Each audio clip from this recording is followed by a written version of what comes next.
conflicts we were talking about in this debate were conflicts that existed beyond the realms of subjective morality. These were conflicts where thousands, hundreds of thousands, potentially millions of people were being subjected to genocidal oppression that was beyond the pale of anything anyone could ever justify on a subjective scale. 4 contributions in this speech. Firstly, some points in setup, then 3 substantive contributions. Firstly, on the principle, secondly, on the practical benefits of alignment, thirdly, on why this was good democratically. First of all, in setup. Firstly, what did we mean when we talked about clearly morally superior sides in conflict? Firstly, important to note, as alluded to in the introduction, we were talking about actions that were beyond the realms of subjective morality. These were things that were widely agreed upon as being wrong, which meant notably these were likely to be atrocities. Note here that the offensive thing about the genocide in Rwanda was not that 800,000 people died, although that is incredibly tragic.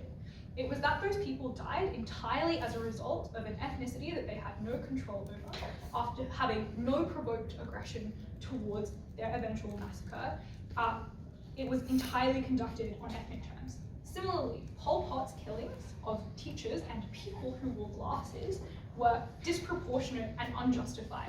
Notably, all of these things are likely to be committed where vast power imbalances exist that mean that the majority is enabled to enact this kind of tyranny in a way where they are unlikely to be stopped by internal domestic forces, places like Germany at the turn of the 1930s. Secondly, in terms of what neutrality and alignment look like.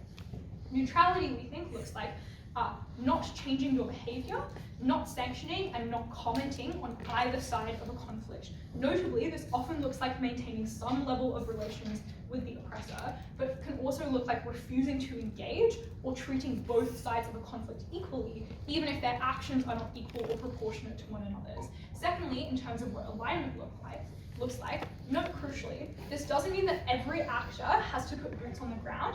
This was things like being willing to provide aid to one side but not to another side, being willing to sanction one side but not another side, blocking or using international organizations in a way that was meaningful for the oppressed group, or if you really, really want to, putting boots on the ground. Notably, if there was going to be intense military intervention, we thought that in most cases this looked like things like shutting down internment and concentration camps rather than doing full-blown territorial invasions. So first of all, on the principle, note here that regardless of outcome, the moral thing to do when you see suffering is to at least try to reduce it, even if you cannot guarantee that that is what will accrue. If you're walking past a child who is drowning and you decide to simply keep going because you don't think you would be able to save them, you have still committed a morally wrong action because you have not even attempted to reduce that person's suffering. A couple of reasons that this is true. Firstly, because if you were the oppressed actor, you would likely want somebody to save you from your immense and your crushing suffering. And notably, this isn't a reason that you should want people to do this because they might do it for you in the future. It was because you had moral empathy for the oppressed and therefore should want to. Secondly, because there was an innate human desire to protect our fellow humans and to alleviate suffering.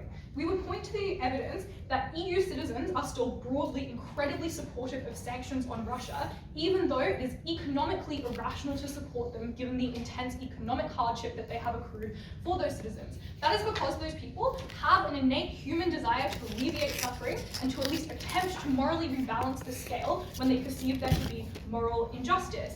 Notably also, there is a ubiquitous importance of fairness that transcends cultures and is present in almost every culture in the world. Thirdly, because it was incredibly important to at least respond in order to recognize that there had been a moral wrong committed, even if that recognition of the wrong did not lead to an outcome. That was to say, it kind of ironclad your internal moral integrity, and that was important to you as an actor. Fourth, because it provided comfort to the victim, even if they saw only futile support for their cause. Because when somebody supported you, when you were being thrown into concentration camps, when you were fearing for your life on an ethnic basis, it was incredibly humanizing to know that people still cared about you when you had spent months and potentially years being deeply dehumanized. Note that many Ukrainians talk about how wonderful it is to see Ukrainian flags. Note how important it is that lots of people, to people who have been the victims of genocide or ethnic cleansing, that people talk about those issues and are willing to recognize that they were wrong. But fifth, because it exacerbates the suffering of victims when you, through your neutrality, equate their actions with their oppressors by treating them equally, even if their actions are not proportional or equal to one another's. What was the impact of this? Firstly, we proved that there was a moral responsibility that has largely been acknowledged by almost every major religion, almost every culture in the world. But secondly, because on a principle level, we provided comfort to victims who were the most desperately hurt by these conflicts and were therefore the ones who were the most important. Secondly then, on why we were able to get those people unique practical benefits. And note, crucially here, that if the win condition that Ned wants to use is the reduction of suffering, we win incredibly comprehensively on these grounds. The first reason was because neutrality actively contributed to allowing atrocities to occur in the first place. That was to say, continuing to trade, or at the very least not imposing economic sanctions on countries who are engaging in incredibly atrocious acts, often meant that you propped up the war chest by engaging with them economically. But secondly, that doing things like not supporting resistant groups meant that they were unable to defend themselves. Notably, panel, even if you didn't put boots on the ground, but you provided them with 1, 2, maybe 3 medics, those were people who were equipped to stop people from gaining infections in conflict. Those are people who were able to alleviate suffering. Those are people who were potentially able to save hundreds of lives. Third, because neutrality reduced the international community's responsive capacity, because powerful states could do things like hamstring the UNSC, could do things like leverage their own diplomatic relationships with other nations against those nations' desires to act. Fourth, because it created a collective action problem, because states perceived their responsibility as iterative of yours as a state, and so to contribute to this perceived moral superiority of neutrality was inherently immoral if it prevented other states from engaging in aligned acts that might put an end to the conflict. Second reason that we were able to get practical outcomes, because we were able to engage in long-term norm setting. That is to say, if widespread neutrality in particularly immoral cases occurred, it often made it incredibly unclear the pathway for how you might respond in the future, which incentivized bad faith actors to behave in ways that were likely to continue to be bad. Notably, in Rwanda, 6 months before the mass atrocity event, which lasts for 3 months, they are broadcasting hate speech on almost every national news platform. There are telegrams being sent back and forth between UN officials that there is a genocide imminent, but nothing is being done. At this point, it is incredibly important to note that if you are able to promote any kind of long-term norm setting about a need to respond, that was incredibly important. Ned might want to get up here and say that at this point you actually increase the escalatory risk, but we would simply say that this just implies that all of this happens after you've left it pretty long to intervene. At the point where you have set some level of interventionist norm, that is to say that you sanction regimes at the point where they ramp up their hate speech, that is to say that you sanction regimes at the point where they start to build their oppressive capacity, that was something that was unlikely to happen in the first place, and so at that point you are unlikely to escalate. At the end of that, we've given you a principled contribution that will continue to stand throughout this debate. We've also given you a set of unique practical benefits that we uniquely give to the most oppressed victims. We're incredibly proud to propose.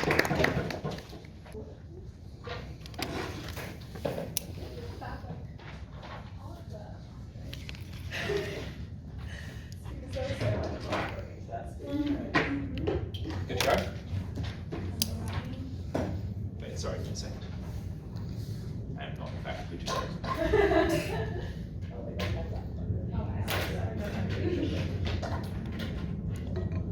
Often, two mutually exclusive decisions are both moral. When a doctor has a child, it is moral for them to go back to work and continue saving people's lives, but it is also moral for them to stay at home for a while and nurse that child, help them live. The tipping point is responsibility, because by having a child, you have incurred a responsibility to care for them, to allow them to develop, to nurture their life.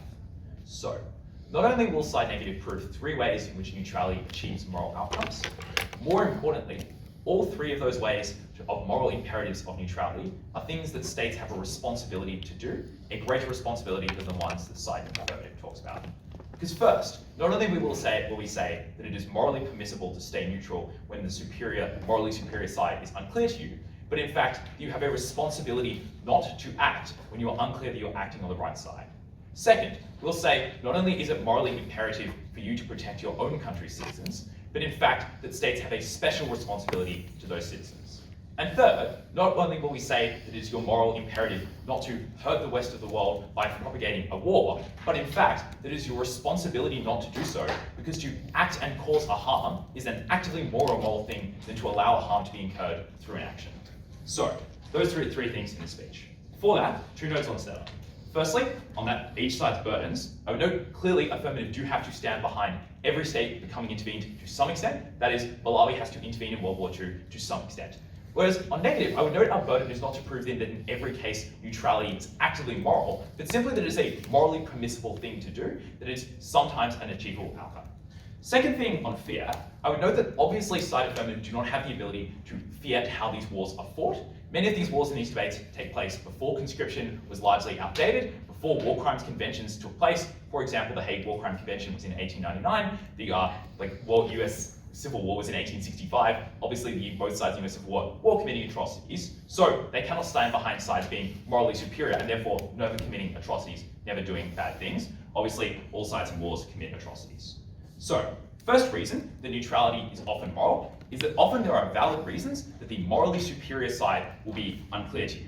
That is to say that it is often morally permissible not to intervene when it is unclear which side is the morally superior one. There are many ways in which that is obfuscated to you. It would be immoral to intervene in those circumstances. This argument is not apologia, it is simply explaining that often moral superiority is an unclear thing that you might not be able to tell. Why? 2 reasons. First, often the side that is immoral is unclear, for 4 reasons. First, many of the harms that come from their victory will accrue in the future. It's unclear how those harms will actualize. Second, often you lack information. This side has to stand behind being this the moral principle throughout all of history. Obviously, throughout history, it has been unclear what sides states are doing inside their country. You have lacked knowledge. States have had control over information. Third, states do actively hide atrocities. That is, knowledge of the Holocaust was not well known until Soviet troops rolled over it in 1944. That knowledge is not something that was widely spread, not something that was clearly known. Fourth, often the benefits of your intervention are unclear. That is, what you get by intervening, the moral benefit of that is something that is not known to you at the time when you choose whether or not to intervene. So, often the side that is clearly immoral is unclear. But also, often the side that is clearly morally superior is also something that is unclear to neutral states for 2 reasons. First, obviously, all states incur some amount of moral harm. Judging which one is worse is often unclear. For instance, in World War II, a lot of the West was aware of the crimes that were committed by the Soviet Union. That is the Holodomor, that is the death of kulaks, the death of Ukrainians. That was a harm that they were aware of. It is difficult for many states to judge that harm versus the harm committed by the Nazi regime. Those are 2 harms. One side retrospectively was morally superior, but the clarity of that to states was not clear. But second, often these change over time. That is, the United States was the clearly morally superior side in World War II, but they were not clearly the morally superior side in the Vietnam War. These change over time. Obviously, it's very unclear to states when it shifts from one to the other. So, what that explains is that often the morally superior side is something that is unclear to you. It would be actively immoral to intervene on a side that was obviously morally wrong. So, that is why neutrality is something that is moral. Second reason, because moral trade-offs come at the cost of the hurt of your own population. That is something you have a special responsibility to do. Why do you have a special responsibility to your population? 3 reasons. First, because the population of your state is prescribed into your care. In the same way that when you have a child, you have a special responsibility to them, the fact that the population of your country is someone you have a special responsibility to comes about because they are under your care. Second, populations engage in reciprocal acts. That is, they pay taxes, they obey you, they listen to your laws, they vote in your elections. Those people are people that have given you many things. You have a responsibility to protect them back. Third, your population has no defense if they are abandoned. That is, you as a state are the one thing protecting them. You have that responsibility. So, that explains why the protection of your population is clearly the most morally imperative thing for states to do. Why do you hurt your population through engaging in wars? There are a million reasons of this. They're all incredibly obvious. First, wars are incredibly expensive. The The US war machine is like something equivalent to the amount they spend on healthcare. Cutting down on that does mean spending more on other things that benefit your population. Second, in many cases, this side is standing behind conscription. They're standing behind people being forced into service against their will. That's a clear moral harm to them. Third, you incur the risk of retaliation. That is, you incur the risk of another state attacking you. You incur the risks of bombings, the risks of missile attacks. Those are things that hurt your population. Fourth, you're simply taking your population, taking your soldiers, and sending them to their deaths, sending them to incur harm. So, there is a clear and certain harm to your population, regardless of what extent you're engaging in the war. Even if you are engaging in the tiny ways this side talks about, you're still going to be incurring the risk of sanctions, incurring the risk of rogue missile attacks, incurring the risk of terrorist attacks. That moral harm is something that you have a special responsibility to avoid. Finally, there is a moral trade-off to the outside community. And the reason this is important is, as I foreshadowed in my introduction, there's a distinction between action and inaction. That is, it is worse to cause harm through action than it is to allow harm to come through inaction. That's the same reason as the trolley problem. So, the fact that you actively cause harm when you fight in wars is something that is deeply immoral, more immoral than simply not acting. Why? Two reasons. First way you cause harm is through actively propagating the war. That is, first, you might simply commit immoral acts in the propagation of war. For instance, during the US Civil War. Obviously, the Confederates are the morally inferior side. They are a deeply problematic place. But the US Union Army also committed atrocities. They also committed massacres. POWs were also murdered all the time. Second, even if that's not the case, the very act of fighting is immoral because you are killing civilians when you roll over their houses, when you burn down their places. You are killing soldiers that might have been conscripted or pressured into service under an autocratic or fascist regime. These are obviously ways in which fighting is immoral, incurs certain moral harms. Second way you may create moral trade-offs to the outside community is you make the war worse in three ways. First, it spreads to new theatres, because countries that were previously far away from the war now get involved. That causes reciprocal action by their enemies in the area. For instance, this side would want Argentina to invade in World War II, which would probably trigger a response by Argentina's mortal enemy and German sympathiser Vargas in Brazil. That spreads World War II to the theatre of South America pretty bad. We obviously would prefer the US Civil War to the US international war. That's a contained war is a less bad one. Second, they make retaliation more likely for the reason that it now becomes a global and a domestic war that covers the entire world. You might get retaliation. Third, you break global networks, like supply chains, where you run across the entire world. If Egypt joins on the side of Ukraine and cuts off shipments of Russian fertilizer, that is a harm to farmers in Sri Lanka who can no longer fertilize their food. You break international communities and networks by intervening. That is a third harm that is certain, that is caused by you to others, and therefore is more immoral than non-intervention. We're the side that stands behind clear responsibilities, clear protections, proud to oppose. It had to be special, you know. I think that entire speech ignores the nuanced characterization that we gave you of what neutrality and what alignment are. Because obviously being not neutral doesn't mean that you have to send in your whole army and conscript your entire population to fight in a war. It can literally just be things like, providing more medical supplies to a group that is fighting oppression. It can look like things like supporting the agenda of the people who are, trying to fix this in the UN. It can look like things like imposing particular types of sanctions on individuals who are particularly important in this war. I think that at this point, a lot of that analysis in that speech falls out, because a lot of it is based on this idea that this is going to incur an incredibly large human cost to you. But notably, they ignore the fact that what we tell you is that in a particularly unambiguous war, there were atrocities being committed. There were direct, immediate harms that were morally wrong right now. I think that you should prioritize those over the fact that, but maybe down the line this is going to incur some sort of harm. If we're talking about an actor that is so terrible that they're going to retaliate against you as soon as you say, I'm going to send a medic, I think that actor was probably absolutely terrible. And since it was your responsibility, as they tell you, to protect your own citizens, you also therefore had a responsibility to oppose that actor in its early stages before it was able to expand its power, before it was able to do things like retaliate if they thought that was the likely case that you would apply here. I'm going to do three things in this speech. Firstly, I'm just going to deal quickly with whether or not we can know if this is what is the morally superior side. I'm secondly going to talk about whether or not this is a responsibility that you have. And I'm thirdly going to deal with the utilitarian metric in the debate. So firstly, they make a push saying that you can't really know what side is going to be moral or immoral. And the first reason they give you is that there's a lack of info on what states are doing within their own boundaries.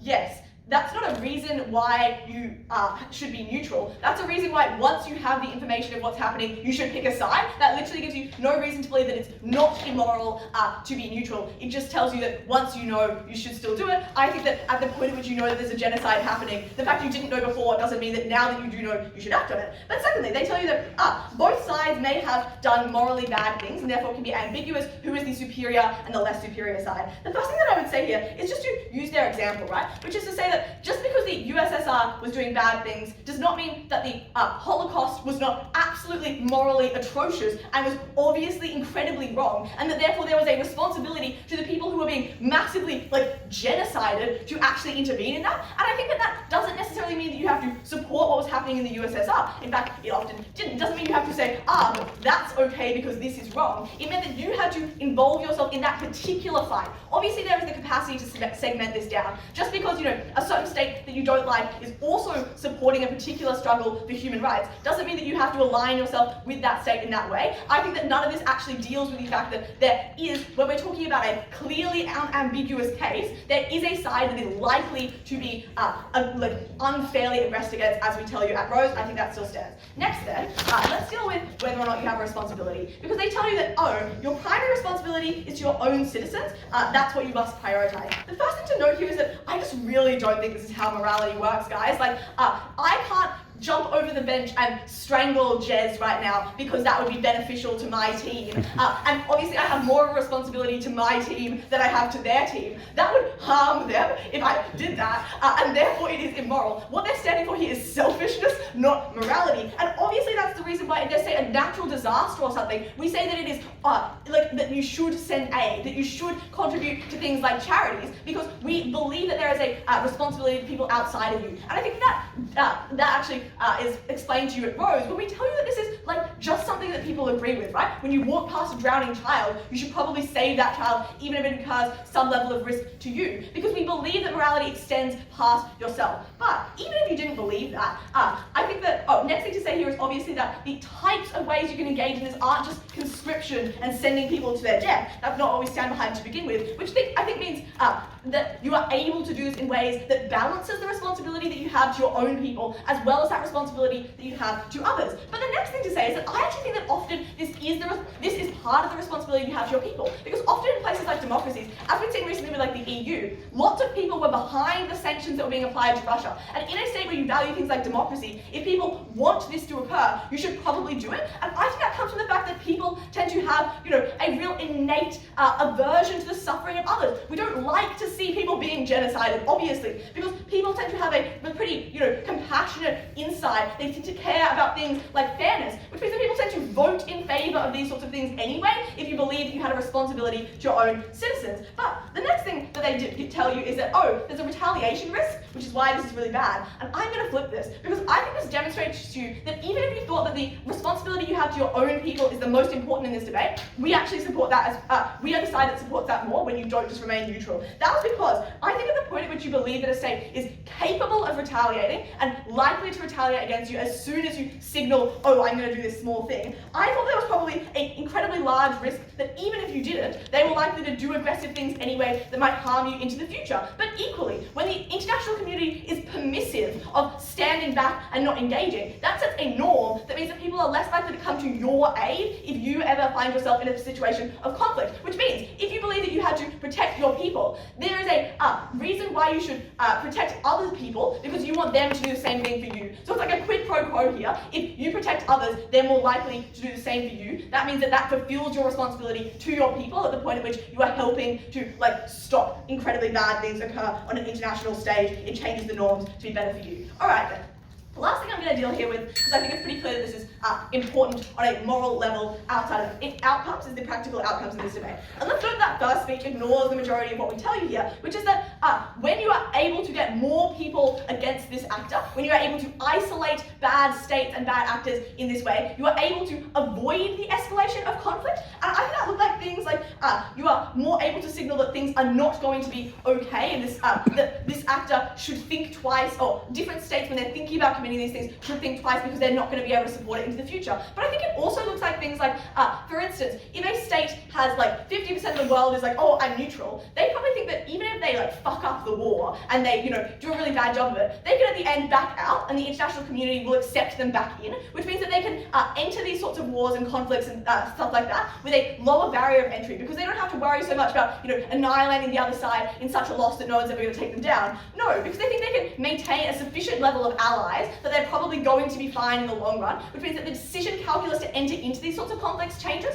because they don't think they're as likely to face backlash. But I think also that on a marginal level that I think you should care about in this debate, because clearly we're talking about groups that are being wronged pretty strongly, I think that having things like more medics, having things like more medical equipment actively saves their lives. And even when they tell you that, oh, fighting is bad, so you shouldn't contribute to fighting, well then, don't contribute to fighting, contribute to the medical aid that these people receive, contribute to refugee camps, contribute to things that literally save people's lives. These were the people who had, been entirely fucked over by something that was unambiguously morally wrong. I think that obviously that is a massive win for our side, because if you believe there was a bunch of states that would be neutral in their world, now they're just marginally not neutral. They provide at least something that helps this effort. They provide something that at least saves someone. I thought that was a massively good thing that was unlikely to escalate it into the new arenas that they talked about. It was just likely to, on a marginal level, save the lives of those who are the most rewarding. I think at the end of this speech then, you should believe that even if the benefit that we get is only marginal, they haven't managed to prove a harm on our side. Obviously, that is a practical utilitarian win for us and brings us the less suffering, a moral victory for side affirmative.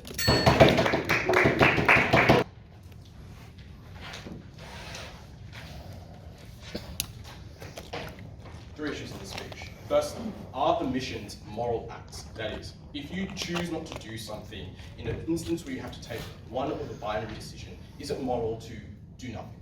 Second issue, does this fix the war? Because this is where their case is contingent. They need to prove that they fixed war, or that they signal to the population that their vibes are good. That is the only way that they get benefits in the debate. That is that they actualize a utilitarian benefit there.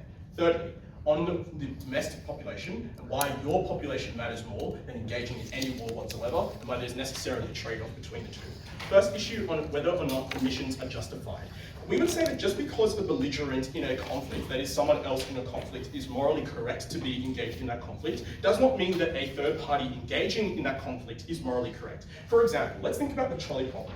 It is moral for a person who is tied to a track to untie themselves, but it is immoral for you to pull the lever and decide who you are going to kill. And the reason why it might be immoral, and maybe it is moral to pull the lever, it doesn't matter what you think, but it can be morally justified to not pull that lever, because you as a person necessarily become morally causal to whoever dies. But if you leave the lever alone, you are not part of the chain of causation that leads to harm. Therefore, you are morally away from doing wrong. So it is not immoral to do omissions. Omissions do not mean that you are doing harm to others. It just means that you are not part of the chain that does harm to others. That is a mischaracterization from this team. They say that, firstly, you must stop suffering at all points, and they give a bunch of reasons for why this is incorrect. They give about 5, but they all boil down to 3. But I just want to give broad responses to each and every one of the reasons why they say you should stop suffering. Firstly, I think it is valid to abstain from a morally coloured decision because of the reasons they give you. And moreover, we give 3 extra reasons here. The first is that wars are often quite dubious when you engage. That is that a moral stance in a war does not equate to moral conduct as a result of that stance. For example, giving aid to victims may seem like a pretty thing to do, but maybe giving that aid to victims might actually cause those victims to be enriched or,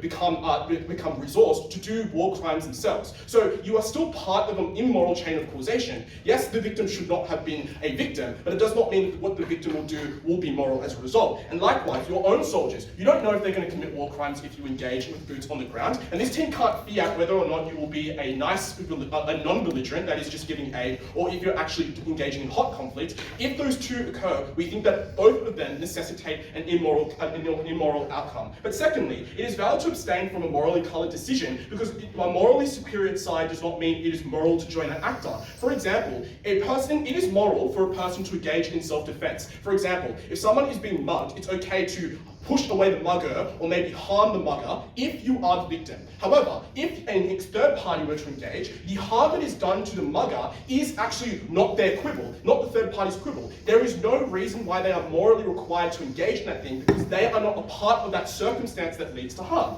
The third reason why it is moral to abstain from things is because the result of that decision is unclear to the state. That is, that it is moral to err on the side of caution and not say anything because you might not know that maybe, yes, it is moral to take a stance today, but in the future, it is not clear if that moral stance will actually lead to harm. Because if you are going off a utilitarian metric, you do not know what will happen into the future. It is nebulous. So given that you don't know what's going to happen, it could possibly come back to bite you morally. That is that you have done a net more immoral thing because it might have been like the victims have turned into bad guys as a result of your resourcing, and that makes your act wrong. So I think it is morally justified to not do anything because you just don't know. They say a few things to justify, well, and all of their other mechanisms for why it is moral to do stuff is like, well, people will do it for you, so you must therefore do it. One, never proven. You never explain that people will actually do this for everyone. You have to prove that contingency. Secondly, we think that even if it is true, that does not activate an obligation because a poor person can be donated to by a rich person. That does not mean a poor person has an obligation to the rich. And notably, the reason is because a poor person has their own things to deal with. It is not clear that you should give to others. Secondly, they say that your moral integrity matters as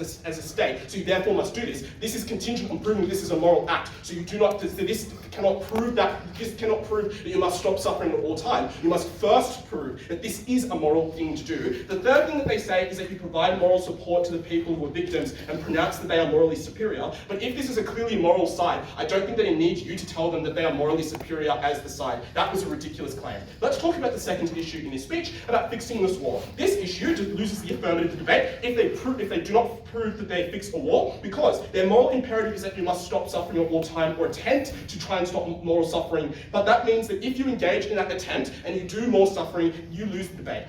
The two questions I'll ask here is firstly, when do people engage in war? They say that you can engage in war and you know the morally superior side early into the conflict. That's not necessarily true. You will not know about the moral side. A, because you need to be sure that the side that is morally superior isn't holding any secrets, so you actually have to wait a few years into World War II to actually know which side you're going to join. But B, often they give you a lot of misinformation as to which side is correct. The Germans literally lied about whether or not they were doing genocide. That demonstrates that you cannot pick a side early. C, you need to make a moral decision. That therefore means that you often need to assess the moral issues, consult your philosophers to know if you're going to do a correct decision, which therefore means you have to wait quite late, which means that everyone has built up arsenals, has built up weaponry, has built up war chants and morale to do the war, which therefore means your engagement incenses that war, which therefore means you do engage at an inopportune time. The second thing I'll explain is how do you engage in this war. First, three things to say. The first is that you harm the resource supply in the world by not trading anymore,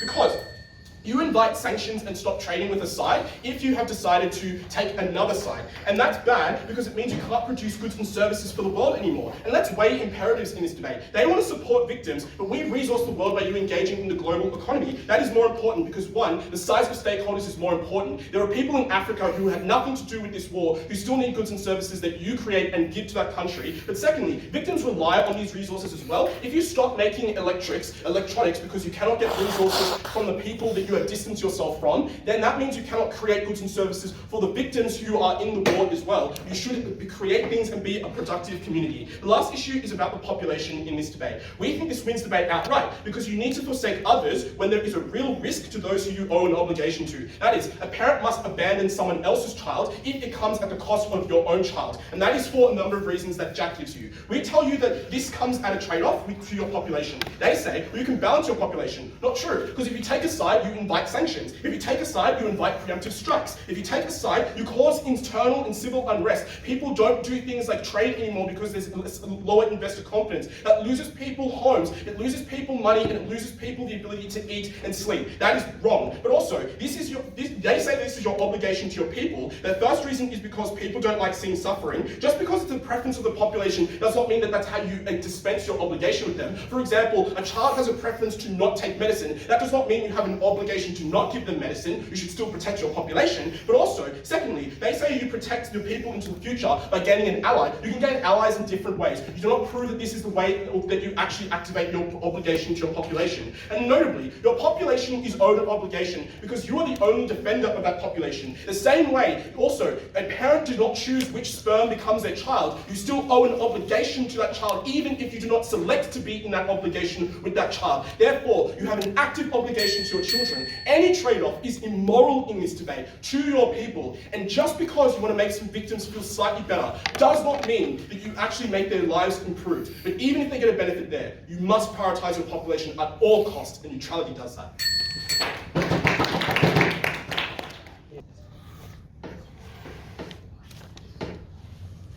You could credit incredibly nebulous, far-fetched mechanisms, like that by Egypt condemning atrocities committed by one belligerent side in a conflict against incredibly innocent sides, they may prevent some people in Southeast Asia from being able to fertilize their crops and cause people to die. Or you could believe an incredibly simple, clear claim that is much more likely, which is that becoming involved in a war does not always look like incredibly drastic actions, but that you must signal that you oppose things that are incredibly unjust. And that whether that signaling looks like closing the Strait of Hormuz or doing something vastly different, like, saying this is wrong, we will vote against you in the UN, when you see incredible suffering happening, it is not okay to behave selfishly, to coddle your population and tell them that even their democratic desires are like those of children who don't want to take a Panadol, and instead behave incredibly cruelly and allow for incredible atrocities to occur because, morally superior people don't need to be told that they're morally superior. When you experience an act of unreasonable and incredibly significant aggression against you that denies you your humanity, erases your personhood, someone saying, I think this is wrong, is incredibly important. And walking past and saying, sorry, I'm not sure if this is right or wrong, and it may be right or wrong, that might change in 50 years and I just don't want to do anything, is incredibly damaging to you because it says, we actually can't tell the difference between you and the people doing the appalling thing to you. They say, sometimes you can't know who is right or wrong. Firstly, the topic says that there is a clearly moral side. I think that means that it is clear to you. So you can tell. If it is not clear, if it needs 20/20 hindsight or something, probably it's outside of the debate. We don't have to say that you should always get involved in every conflict that's ever existed. We just have to say that when there is, for example, a completely unwarranted genocide of people by a violent despot dictator like Pol Pot, if you know about it, you have to do something. That means it's clear. I think this also engages with the stuff that they told you about the Civil War, the US Civil War becoming the US international war, because obviously it wasn't clear to people who had literally no knowledge because they had literally no telecommunications infrastructure. But in this globalized world where you can see videos of war crimes and chemical weapons being used against a population, I think it is really clear that you must act. I think when you can tell that, you have to do something. They try to explain to you that abstaining and removing yourself from the chain of causation by inaction is not an action, so therefore can't be an immoral one. I think that this is not true. Firstly, Elanor has done really good work to explain to you why being neutral in these situations doesn't mean literally having no engagement at all a lot of the time. Often it means things like not voting against things in the UN or maintaining existing trade relationships, not cutting things off and stuff like that. I think this is really bad because it means that you are often A, actively supporting the belligerents in this conflict. You're not doing anything to stop them, but you are actively helping them to, further the suffering that you're causing. So you're probably culpable for some of that. Obviously, you should not do that. But even by not criticizing it, you are implicitly giving it permission. If Elanor had strangled Jez, and then I just looked away and said, it's unclear to me, maybe Jez is going to do a bad thing in 10 years, and it's very unclear whether Elanor strangling him might actually have been good on net, that is really immoral for me to do. And I actually think that Jez would probably look at me and hope I'm going to at least say something like, hey Elanor, I'm not super powerful, but I'm going to tell you that's the wrong thing to do, or I might not debate with you, or something like that. I think that you should always do something on some level. And that explains and engages with a lot of their stuff about how Malawi shouldn't have gotten involved in World War II. If Malawi was aware of the genocide of Jewish people that was occurring in Germany and in Poland and in other parts of Europe, I think that they had an obligation at the very least to say, this is wrong. Maybe they didn't have existing trade relationships with the Nazis, and maybe they didn't have the power to launch an army against them, but they should at least have said, yes, of course we condemn this because people's lives matter and they mean something. I think that all of their mechanisms rely rely on you preserving your own selfishness as a state, actually, because this neutrality is always designed to do things that are going to help you in the future. They say you might want to err on the side of caution because you can't have future knowledge about who might be your ally in the future or who might bring benefits to your population. But I think this prioritization of potential, like uncertain, selfish gains in the future is always wrong. Because if you see a drowning child, even if you are not entirely sure whether that drowning child will grow up to be an immoral person, it is obviously wrong for you not to try and save them. Firstly, because of the gross risk that they will probably just be a really normal person and you allowed a human life to be extinguished before your eyes by not doing anything, but also because it is just morally incorrect to behave in ways that try to make calculations and play God when you actually have the capacity to reduce immediate suffering. If I see my dog barking at me because I haven't fed it and I go, sorry, I'm removing myself from the chain of causation, my apologies, Freya, I am obviously committing a wrong. Not acting, inaction can obviously be immoral.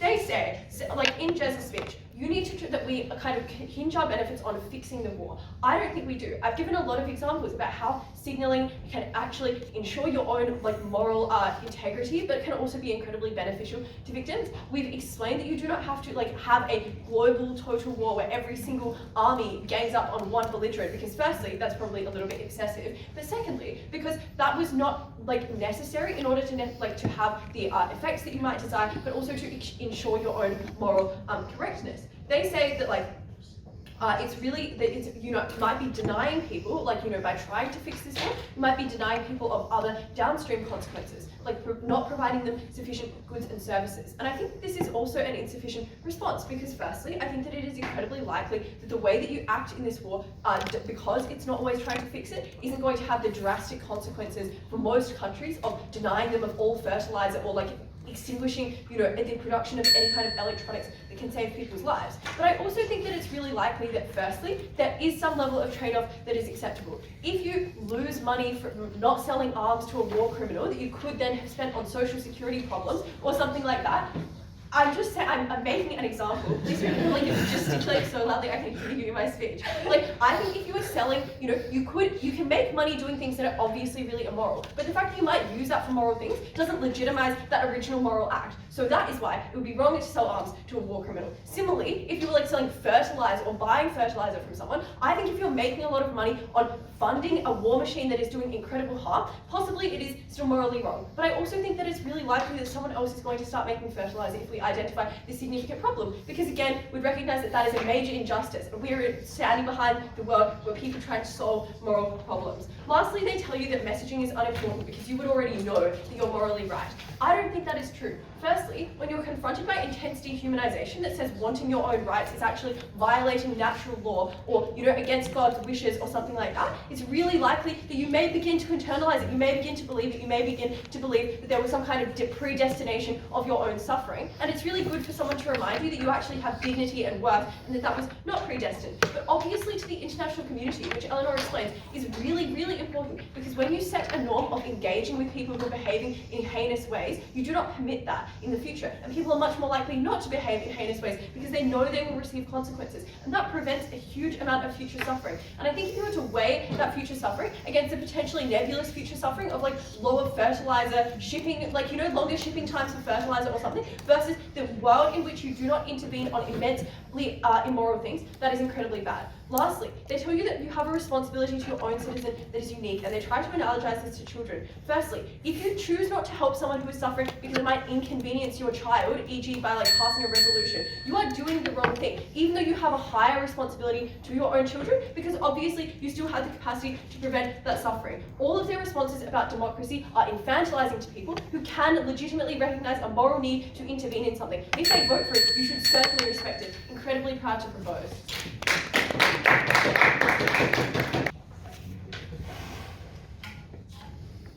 The burden on this affirmative team is not to explain that widespread neutrality is immoral, that if every single country in every single conflict was neutral, that would be bad. Obviously, that is true.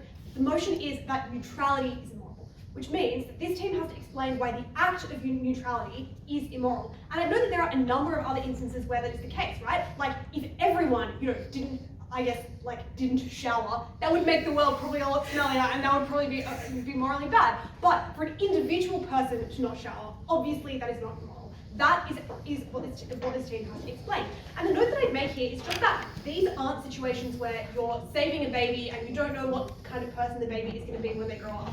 This certainly expands conflict, often far beyond what is morally necessary. Like, it is absurd that this team would defend the US Civil War becoming a global conflict, which would involve people who did not consent to that conflict existing in the first place. It would literally kill people who have nothing to do with that, and whose governments now cannot provide for them. Two things in this speech. Firstly, we'll talk about duty, and second of all, I'll talk about utilitarian outcomes. Let's start with duty. I'm starting here because this is the other issue, for the reason that, as we explained down the bench, there are an array of moral decisions available to you all the time, but it is only immoral to not choose them if you have a specific obligation to do those things. So, for example, if you hear a child crying and you don't comfort them, that is only immoral if you have the specific obligation to comfort that child. And we would say a lot of the time that it is only that child's parent that has that obligation. This team has to explain not just that this is a morally good decision to make, but that it is one that people are compelled to explain why this would be immoral. What do they say? Their claim is that if you see suffering, you are morally compelled to fix it, even if your efforts would be unsuccessful. We defeat this in two ways. First of all, we can test whether this is a principle whether this principle is one that we actually believe in the absolute, because it is not true, as I explained, that you are always morally compelled to do something, even if that thing would be morally virtuous. So this team can explain as much as they like that this is a morally virtuous decision to make, but they haven't explained why it is one that is morally necessary. For example, I am not currently vegetarian, and maybe that would be a moral choice to make, but it is not one that I am compelled to, because, you know, I'm a little bit anemic, like I'm kind of iron deficient, and that people do have competing moral demands. And I'd make two notes about the argument that we make about the competing moral demands that exist specifically in this debate. First of all, sometimes you can accommodate both. Like, sometimes it's true that, and we think the states that can accommodate both are the most likely to not be neutral. But to prove that neutrality is immoral as an act, you would have to believe that always those two things can be accommodated. Always that trade-off is one that can be made, and I don't think that this team succeeds in proving that. But the second thing to say is that they don't get fiat power in this debate to determine, like, the way in which neutrality would exist, the way in which alignment would exist. A lot of the time, the states that remain neutral in the counterfactual would do things like putting boots on the ground. They would do things that kill their own civilians, and that is really bad. They cannot say, oh, states would always do this in the way that best accommodates the people that live here. The states would always do this in the way that best accommodate their own citizens. Often they would not. Often they do not have the networks to do those kinds of things. Often they would do things that are just immoral. The second way that we defeat this argument, though, is to explain that the premise of this argument is that you see suffering, and we explain that often you don't.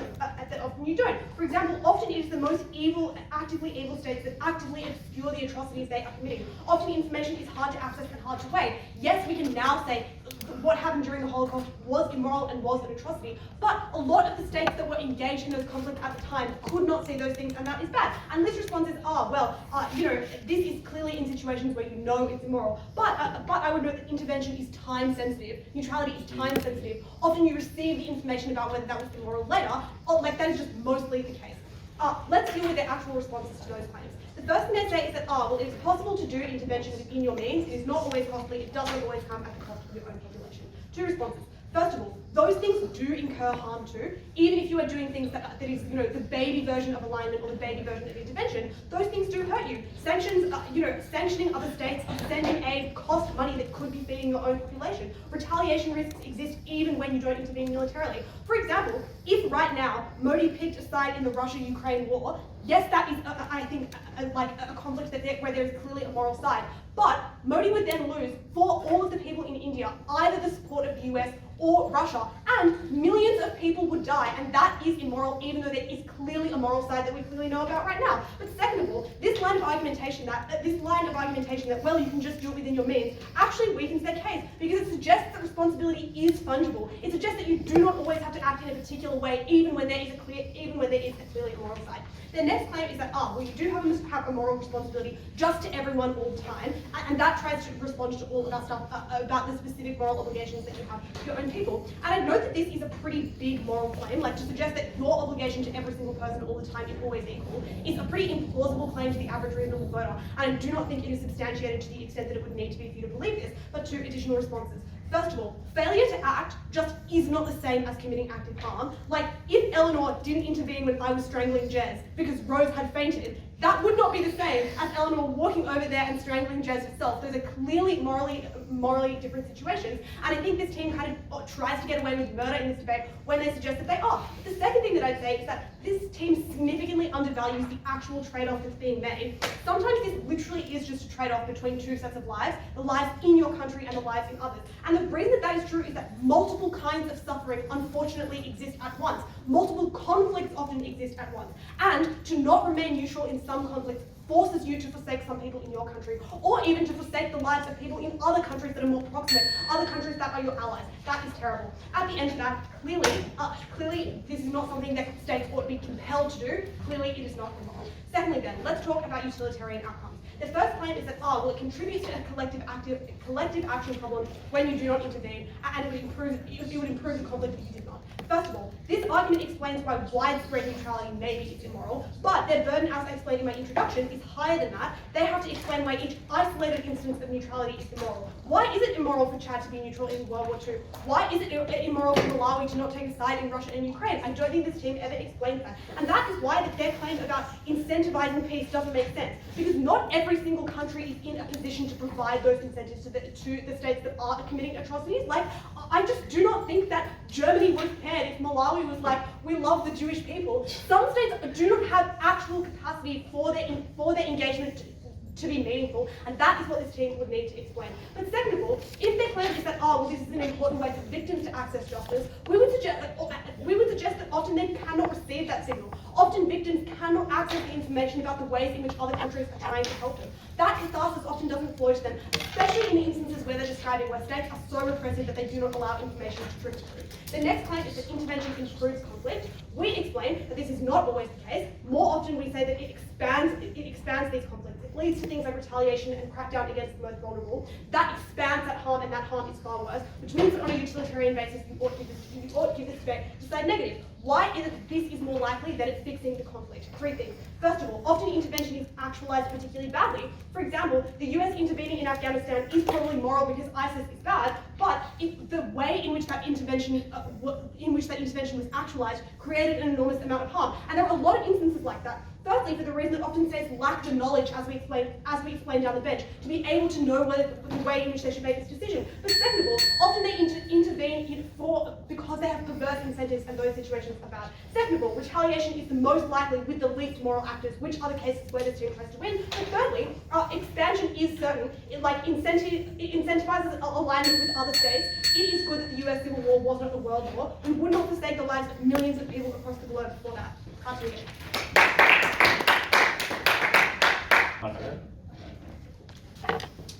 First on utilitarianism, second on duty, and finally what is more important. I'm beginning on utilitarianism for two reasons. First, it is clearly the only path for an affirmative victory. Second, throughout this debate, they've shredded every aspect of the backbone that could help them actually win this question. So, utilitarianism. A couple questions you should ask.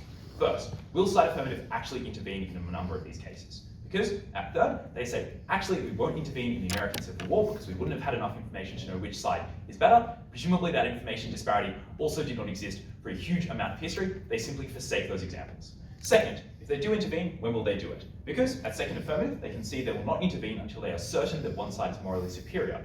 Down the bench, we've explained that that's a very late amount of information for two reasons. First, we give you a lot of reasons that finding that information is very difficult. And second, we explain that the burden for certainty is very high because often you have to join on the side of morally immoral sides. Like, for example, you have to join on the side of Stalin to fight Hitler. You have a significant burden to knowing that Hitler is the worst side. So they probably intervene pretty late. Third, if they do intervene, what are they going to do? Because at first, second, and third, they have all, every time, walked back to how much they're doing, to the point that it is perhaps providing diplomatic support in the UN, perhaps it is providing medical aid to a war-torn country, as opposed to medical aid to another country that is not war-torn. They're simply not doing particularly much. Fourth question, will their intervention make the world better and not incur other harms? Because we tell you three ways in which they might make the war worse. First, they might spread the theatres. They say, well, we wouldn't intervene in boots on the ground. As Kat explains, you do not have fear to control how states intervene. In many cases, they would intervene that way. Second, you invite global forms of retaliation. Third, you break global supply chains. All of those might make the war worse, might make it harder to win it. So, on the utilitarian basis, this is a side that A, might not intervene at all, B, if it does, intervenes far too late to do anything, C, intervenes weakly, and D, intervenes in ways that are destructive to the war effort. So, they clearly cannot win the utilitarian basis. Second question in this reply, on every other moral consideration and duty. They say one thing here, which is that it is a moral imperative to signal when something is wrong. As we point out with second and third, this is not an important moral imperative. It does not matter to the people of Vietnam who are being occupied by the United States that Germany has provided some token virtue signaling support to their country by saying that they thought that was wrong. The duty to signal is a particularly weak one. Instead, we give you three very important, very important, very moral duties. First, that it might be unclear and thus would be morally permissible not to intervene for the point which is unclear. They mitigate this down, but they're unresponsive to the core contention that it might simply be do not know which side is morally superior until very late or not at all, and in that case neutrality would simply be permissible. Second thing we tell you is that this will certainly hurt your people. They say, well, it might perhaps be a small form of intervention. As Kat explains, it's likely to be a particularly large one, but even if it is small, our arguments still work. It's still things like sanctions and retaliation for your response. It's things like terror. Obviously that is still a harm to your people. Third, we say it certainly hurts the world which you have a duty to avoid. That is, you break global supply chains, you might expand theatres, you might invite global retaliation. They say these are speculative at third, but they are not. They're simply nuanced. If you ought to only have this debate in the 21st century, you must reckon with globalized supply chains. That is the reality of the world. Finally, which is most important, and the only thing you need to know here is that in every conceivable way you could trade off these moral preferences, we are headed. If you trade it off on responsibility, we protect citizens you have a responsibility to, we avoid action that is harmful rather than stopping inaction. Second, on certainty, clearly we have certain harms to your people, harms like sanctions or retaliation. Their harms are much more speculative because proving they win the war is very hard. Third, on scale, failures of global supply chains hurt everyone. Fourth, on vulnerability, obviously the people in your country that you cut back on support to might be vulnerable. The people in Africa or Sri Lanka that lose out in global supply chains might be vulnerable. Fifth, on mutual exclusivity, clearly Ukraine could win the war without Egypt's support, but the hurt of sanctions that would cause to Egypt is particularly bad. Clearly we're the mutually exclusive side. Panel, countries should remain neutral in wars, but you should not remain neutral in this debate. Vote negative.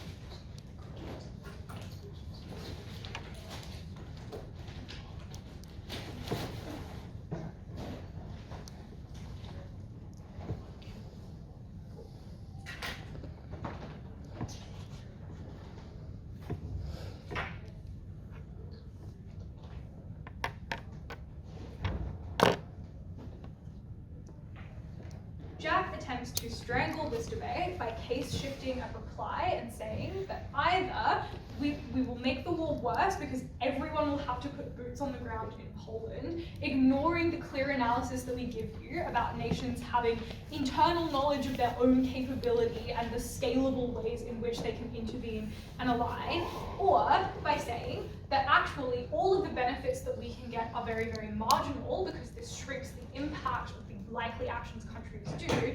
This fundamentally ignores the fact that even if we have to accept some slightly more marginal benefits, they can now proffer to you absolutely no harms at the point where there is no combative interaction, or at the point where these actions are so small that they only elicit a tiny benefit. A tiny benefit with no harm is probably still better than just a genocide with nothing good at all. 3 contributions in this reply. Firstly, on whether a moral responsibility to the oppressed does exist in this debate. Secondly, on the responsibility you have to your own population. Lastly, on your responsibility to the international community. Firstly then, on upholding your moral responsibility to the oppressed. The first question here is simply to ask whether this exists. Side negative says no, because you firstly are not causal to your suffering, because you might accidentally help them cause suffering later, and because the additional harm that you might cause to oppressors is disproportionate. Fourthly, because only you are neutral and therefore you are not causal to the collective action problem. We tell you that firstly, you have a responsibility to not do harm that is directly in tension with this perceived lack of responsibility, but secondly and crucially, that by their own metrics they're incorrect. Firstly, we tell you that you are in fact causal to their suffering in most of these cases, because your ongoing economic interaction with those governments, because your sort of granting of normative legitimacy, because your ability to equate the actions of the oppressors with their oppressed is likely to increase potential suffering later. At that point, you were incredibly causal to that suffering, and therefore you did have a moral responsibility to attempt to alleviate it. Secondly, because you were presented with immediate suffering, which if we accept Jez's argument that we ought care about not causing suffering later, we thus have a moral responsibility to avert or to end at the point where we are immediately presented with it. That is to say, that if future harm is incredibly easy to predict based on the previous actions of belligerents, and we ought not care about causing harm later on, then we should probably try to firstly alleviate harm now, but secondly we should try to stop the belligerent that is very likely to cause harm into the immediate future. We should try to prevent them from causing harm. Thirdly, because the oppressors were often engaged in incredibly disproportionate violence. They often gave these populations, and therefore we ought give these populations that were being oppressed access to A, recourse that might still be unequal, but that was still beneficial. This was stuff like medics, this was stuff like grain, this was stuff like access to some level of care, but B, perhaps to a proportional response that occurred without atrocity. That is to say, future atrocities were inherently less likely to occur in the provision of aid than they were in the provision of guns. Unclear how that weighs out. Fourthly, because you elicited collective action problems when you were neutral. We told you at first affirmative that states measured themselves and their moral responsibilities as being iterative, and therefore it is good when lots of states are willing to align. That is what Cat literally tells you at 3A. At the end of that, we prove that your responsibility to do no harm meant that you had an inherent responsibility to help the oppressed. That meant that you had to vote affirmative in this case. Secondly, though, on upholding responsibility to your own population. They say you forsake your own population because of the retaliation risk, and this supersedes any external responsibility. Firstly, note we just significantly mitigate this claim by stating that retaliatory risk is very low in the vast majority of cases, but we extend this margin when we tell you that at the point where a state would aggress against you via literally launching a fucking missile into your capital city if you impose them with a sanction, then they were probably at pretty large risk of causing your population harm in the future, and therefore if you only accepted that you had a moral responsibility to your citizenry, based on that aggressive, belligerent behavior, you ought still attempt to avert that suffering to your population in the future. We were the side that was able to prove you had moral responsibilities to the oppressed, but that was also the only side able to fulfill your unique moral responsibility to your population. Vote affirmative. All right. Hi everyone, thank you all very much for the debate. That was genuinely a thrilling debate to watch. I really enjoyed it. And it was an exceptionally close debate, as evidenced by, I guess, the long thinking time. So if you're angry you're going to miss late for pizza or whatever, that is your fault for having a quite good and quite close debate. I'll do general feedback and after the result, go through the reasons for the result. There isn't actually much general feedback in this debate because I thought this was like super good debate, like deep Australs out-round standard from both teams. I think the only thing I would say in feedback is at times the analogies were used really well, but at times the analogies were not linked like quickly enough or clearly enough to the actual war conflict stuff. So it may take a few minutes or a few leaps or moments of thought to figure out how the baby analogy or how the continual strangulation of Jez in this debate related to whether or not we should have stayed neutral in World War II or things like that. So I think they're probably going to be a little bit more linked to that. But that is, I guess, a minor gripe more than anything else. All right, in terms of the results then, it did end up being a 1-1 split. Sorry guys, that means my call stands and I award the debate to decide affirmative. Congratulations. There were broadly, I think, 4 issues in today's debate. So the first one I want to look at about is I guess a sort of a foundational question about how unclear is the conflict and who is the morally superior side in this debate. Because I think that does actually then define quite a lot of the rest of the debate if you don't know quite what you're getting into going forward.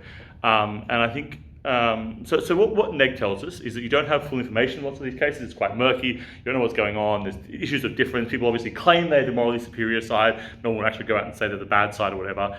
And that means it's hard for you to know what's happening now and what's likely to happen for you in the future. So you could aid a side now that has a more future consequence that is harmful to everyone.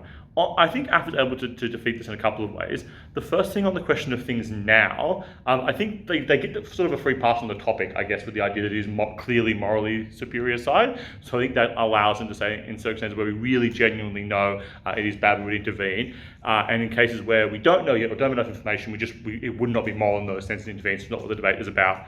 I think negative is right to point out that maybe means you intervene quite late. It might have worse consequences for the quality, like the eventual victims being worse off at the end and things going bad. I think that is probably a practical concern with the late intervention, but doesn't answer the moral question of whether or not you should intervene when you know clearly something is wrong. So I think on that level, the short-term app is able to win. On the later stuff, I think the trade-off of immediate harms then versus the potential future harms probably also favours apps. So there is currently a significant genocide or similar event happening. There is clear suffering happening now. As we'll come to later, there's issues of complicity in that, which means those are harms that ought to be addressed as a priority rather than the potential risk of this other group becoming the worst offenders later in the future or things like that. So I think at the end of this question, on the question of knowledge, I think that if you have I think that falls to ask because you have more knowledge and you have the capacity to intervene. If you have the knowledge, you shouldn't do it. And the question more moves then to whether or not it is like a question of act or omission distinction and the rest of the issues in the debate. So the second question then, this is quite a big one. Is there an act or omission distinction? I didn't think I'd be solving this philosophical question in today's debate. Negative says that there is, and that in this case, when you actively take a step to engage in the conflict, you are making an active choice to participate or to be part of the ongoing harm. And when you don't do anything, you haven't actually done any, no responsibility, no causal link between what you're doing and the harms that are occurring here. I think what AF is able to do on the first question of whether or not, Neg's claims are firstly you've done something, so you haven't done anything, but two, by doing things you'll make it worse. On the first question, whether or not you've done something, I think AF's able to prove that the act of neutrality is one that isn't actually pure neutrality, but one that often does continue to favour or be complicit in those things continuing. So on the one extent, you've got things like you're continuing to economically trade with that country because you're being neutral by not changing any of your actions, which means you continue to fund the war effort, things like that. But secondly, it looks like things like lack of voting support in the UN or condemnations or things like that. It thirdly looks like a measure of solidarity with the victims. And fourthly, is I guess an idea of moral licensing, of saying it's acceptable and good and letting countries get away with it. I think obviously this does exist on a spectrum. It's a question of like, I guess, Malawi versus like how involved was Malawi in World War II. But I think the app's flexibility around the level of response that is engaged with is probably quite useful for them in this sense here. Because if you are, if it's just moral licensing, but you're not really involved in the conflict, it's a smaller thing you're doing, but you're still complicit in some way. So you take a stance against it, you fulfilled your moral burden. But if you are doing things like economically trading, you are doing more severe things, so you ought to definitely cut those things off because they are causing those harms. So I think in the first instance, the act of omission distinction is kind of broken because if you're not omitting, you are still acting in this sense. The second thing then is this claim of whether or not you actively make the conflict worse. And negative has this idea that whether or not you internationalise the conflict now by having more countries get involved. I think probably the Civil War was kind of not the best example for this debate because like context, time, how likely it would be to expand, etc. Maybe Civil War 2.0, if it ends up happening, would be a better hypothetical example for this. But in any case, I think the first thing, I think AF's able to get around this in a couple of ways. I think the first thing is to point out that like, so you can still sanction them, which probably doesn't necessarily involve in things like the boots on the ground, the conflict escalating in any particular way. But I think that sanctioning probably makes the conflict smaller because you're cutting off arms, cutting off money, cutting off capacity for them to do things. Secondly, if you're just now, if you're just making protests or engaging in votes, it's unlikely to lead to these types of escalation in internationalised conflict in that way. So if you're just making statements and you're far removed from the conflict, it's unlikely to engage a worse global conflict in that sense. And lastly, I think where it does necessarily make things a bit worse, I think they're able to make the moral trade-offs around why it's important we help those victims now, which I'll deal with later. I guess the last thing I want to say in this question is about whether or not this question of like fear, how will countries interact, whether or not countries will put boots on the ground or do sanctions, etc. I think this is a debate where it's like, I don't know how highly I value these practical questions or considerations of like, well, every country will automatically invade. I think AS put some reasonable reasons why they might engage in a spectrum of activities relative to their own citizens, relative to their own level of moral ability or their own capacity or make those decisions. But it's more a question of whether or not you principally ought to do something. And I think they answer that question of whether, in this instance, that you ought to do something in this case. So that's the second issue done. The third question then is about, I think this is where Neg gets most close to the debate, and I think it's probably fair to say this is somewhat where we had a split on the panel. If I've gotten that wrong, please feel free to correct me in feedback later on or whatever. But it's a question of like, who do you owe a greater responsibility to? Your own citizens versus like the potential victims in this conflict. And that's where I think NEG has a lot of good material identifying why you owe a particularly special responsibility to your own citizens. You pay taxes, they abide by your laws, there's no one else to defend them, etc. But I think also AF also has some pretty reasonable reasons why the other group have a moral responsibility for. They are suffering, you have capacity to engage and fix that. You also had some degree of causing this conflict and causing these harms, or not causing it, but like you contribute by funding the war machine, etc., to these harms continuing to happen. So I think at that place, both teams have identified that there is a level of responsibility to each group. It's a question of whether or not it is moral to compromise one, I guess, for the other.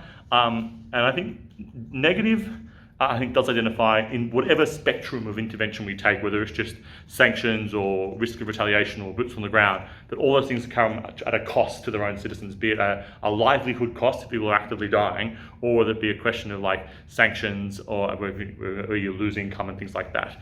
I think the affirmative is able to mitigate the most of these risks. I think things like go back to the Malawi example, like it's unlikely they're going to face massive consequences of doing this. I think probably the better one for negatives is the Brazil and Argentina escalation of a new theatre of war in World War II. Probably needed a bit on how likely that is to occur in lots of circumstances and how risky that is to really weigh up. I think AF does enough to kind of mitigate that material. I think secondly, AF talks about the certainty of the harm right now and the severity of that harm right now to the actual oppressed people in this environment, so facing the genocide, facing the oppression, etc., in ways that are, like, as the topic says, clearly morally unacceptable. I think at that point then that gets a prioritization of this group over that group if that group is less likely to have the worst harms happening. Thirdly, that's the same thing I've just said, the future harm to those victims continuing. But then fourthly, I think that they also proved that populations have a revealed preference to be acceptable with some degree of harm to their own citizens in the defence of a greater good. So they're happy to cop the sanctions or some economic downturn because they're doing an innately morally good thing in supporting someone else. If I was to step into feedback for a second, I've got a few question marks about this with regards to like refugees and whatever, but I think it's enough in this debate to sort of like in these extreme global war circumstances, people are likely able to cop that. So I think at that point then, AF's done enough to sort of mitigate the huge risk to these citizens that exist, and where there is some potential risk, trade that off versus the significant consequences that are happening now to this other group for whom we also owe an obligation. The last question then, probably I think the least important relative to the other three is whether or not we actually fix the conflict by being involved here.